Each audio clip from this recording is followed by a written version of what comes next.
Hello, in front of me I've got Porsche Panamera. In this video I'll show you how to change seat position. To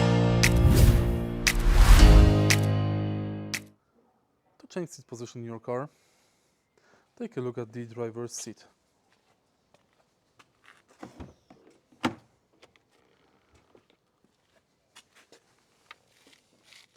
Right here we've got few panels. Thanks to this button, you can extend and shorten the seat. Thanks to this panel, you can change seat distance and height. Thanks to this button, you can fold and unfold the seat. And in the end, thanks to this knob, you can adjust lumbar pressure. If you find this video helpful, please leave like, comment and subscribe.